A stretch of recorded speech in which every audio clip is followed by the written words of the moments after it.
В глубинах Балтийского моря, на глубине 87 метров, таится загадка, словно сокрытая в темном лабиринте под толщей воды. Это история о Балтийской аномалии, объекте, который появился из ниоткуда, затмив своим присутствием все известные представления, и затем исчез в завесе секретности, оставив после себя след из вопросов, подозрений, необъяснимых явлений и, возможно, глубоких исторических потрясений. Все началось в 2010 году, когда шведская компания Ocean X, специализирующаяся на исследовании морских глубин, наткнулась на нечто, выходящее за рамки обыденности. Это команда энтузиастов, движимая жаждой познания и оснащенная передовым оборудованием, включая 56-метровое исследовательское судно Ocean X MV, а Люся с вертолетной площадкой и современным комплексом камер стала искать скрытые сокровища и разгадывать тайны, которые скрывает океан. Их предыдущие экспедиции уже принесли неожиданные результаты, включая обнаружение гигантских морских кальмаров, изучение карстовых воронок, которые казались вратами в неизведанное, и поиск обломков самолетов, чья судьба была забыта временем. Ocean X даже провела успешные испытания прототипа глубоководного дрона Orpheus, разработанного институтом Woods Hole и НАСА, что подтверждало их стремление к инновациям и освоению самых сложных участков морского дна. В 2015 году им удалось обнаружить обломки российской подводной лодки «Сом», затонувшей 100 лет назад, что стало возможным благодаря сотрудничеству с российскими коллегами и подтвердило их способность проникать в самые тщательно охраняемые секреты истории. Но именно Балтийская аномалия должна была стать их самым загадочным и, возможно, самым опасным открытием. В ходе одного из погружений в Балтийском море, в зоне, где холодные воды и мрачные течения скрывают множество тайн, команда обнаружила объект, который на первых снимках с дистанционно управляемых аппаратов ROV напоминал космический корабль, приземлившийся в морских глубинах. Главной особенностью этого объекта, которая сразу же бросилась в глаза и заставила замереть сердца исследователей, была погрузочная камера. Огромная платформа, напоминающая взлетно-посадочную полосу, которая, казалось, была создана для приема чего-то невероятного. Водолазы, оказавшиеся рядом с этим сооружением, ощущали себя крошечными фигурками на фоне его монументального масштаба, что лишь усиливало ощущение инопланетности находки.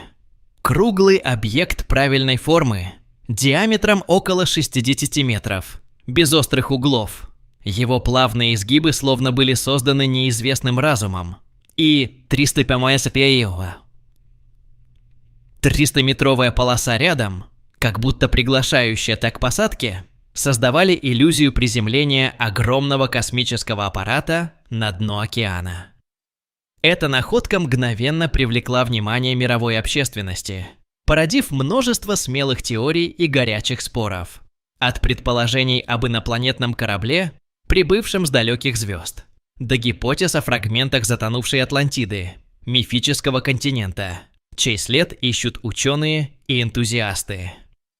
Вскоре после обнаружения аномалии начался процесс изучения объекта, который сулил невероятные открытия, но принес с собой и нечто тревожное. Химический анализ Балтийской аномалии, проведенный с использованием самых современных методов, показал, что объект не был создан естественным путем, что сразу же вызвало волну новых предположений и догадок. Геолог Стив Вайнер, один из ведущих экспертов, привлеченных к исследованию, провел тщательный анализ полученных данных и пришел к выводу, что объект, вероятно, состоит из металла или сплава металлов, которые не встречаются в природе, что еще больше усложняло загадку. Однако научное сообщество, известное своей осторожностью и стремлением к объективности, отнеслось к этой находке с долей скептицизма и критицизма.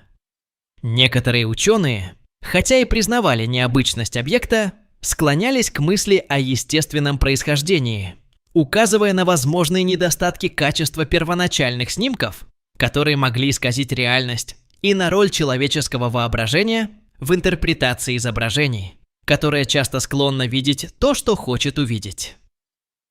Археолог Гёран Экберг добавил, что подобные объекты, найденные в океанах мира, не являются уникальными и могут иметь естественное, геологическое происхождение, что должно было охладить пыл поклонников инопланетных версий. Вскоре после этого события начали развиваться по загадочному сценарию, словно невидимая рука вмешивалась в процесс. Результаты исследований стокгольмских геологов, которые показывали неоднозначность происхождения объекта и поднимали новые вопросы, и расчеты Ocean X, подтверждающие необычность находки, были стремительно удалены из открытых источников, словно кто-то старательно заметал следы. Более того, стало известно, что дело об Балтийской аномалии было передано в юрисдикцию шведских и норвежских спецслужб, что свидетельствовало о повышенном внимании со стороны правительственных структур и о том, что расследование выходит за рамки обычной научной работы. Члены команды Ocean X, участвовавшие в погружениях, стали выглядеть встревоженными и осторожными, делясь своими наблюдениями лишь ограниченному кругу лиц. Стефан Хогерборн, один из самых активных членов команды, выразил несогласие с официальной версией и до сих пор уверен в уникальности находки, продолжая утверждать, что они нашли нечто экстраординарное, что перевернуло бы все представления о прошлом и будущем человечества. С каждым днем вопросов, связанных с Балтийской аномалией, становилось все больше, а ответы все более туманными. Данные об электромагнитных всплесках, зафиксированных в первоначальных отчетах, которые могли пролить свет на природу объекта, были удалены из общего доступа вместе с большинством других материалов, связанных с аномалией. Водолазы, участвовавшие в исследовании, стали сообщать о странных явлениях, которые сопровождали их погружение, о трудностях с получением качественных снимков вблизи объекта, о помехах в работе электронного оборудования, которое внезапно отказывало, и о необъяснимом чувстве тревоги и дискомфорта, которое охватывало их в непосредственной близости от аномалии. Появились различные теории, пытающиеся объяснить эти загадочные явления, начиная от предположений о влиянии мощных электромагнитных полей, способных нарушать работу приборов и воздействовать на человеческий организм, и заканчивая гипотезами о неизвестных науке силах, выводящих из строя аппаратуру и вызывающих странные ощущения. Ученый Питер Линдберг, который изначально скептически относился к находке, но согласился принять участие в исследовании, чтобы оценить ее объективно, несколько раз общался с журналистами и признался, что это самая странная вещь, с которой ему приходилось сталкиваться в своей научной карьере. Он выразил обеспокоенность тем, что объект может таить в себе угрозу для человечества, и добавил, что у него больше вопросов, чем ответов. Однако вскоре после этих заявлений Линдберг перестал выходить на связь, словно его поглотила тьма. Журналисты, обеспокоенные его исчезновением, предприняли попытки найти его, но все попытки оказались безуспешными. Вскоре стало известно, что все телефоны и электроприборы в радиусе 25 метров от местонахождения аномалии перестали работать, что создало атмосферу мистики и страха. Кроме того, после погружений члены экипажа стали испытывать необъяснимые симптомы – мигрени, жар, ощущение, будто их разогрели в микроволновой печи, что говорило о воздействии неизвестного излучения или энергии. Почему были прекращены исследования Балтийской аномалии, когда ответ был так близок? Почему было принято решение свернуть работу, оставив все вопросы без ответов, и переключиться на поиски других, менее загадочных объектов? Кто отдал приказ о запрете на дальнейшее изучение аномалии? Эти вопросы до сих пор остаются без ответа, погребенные под толщей секретности и молчания. Несмотря на то, что Балтийское море содержит множество других интересных объектов, которые достойны изучения.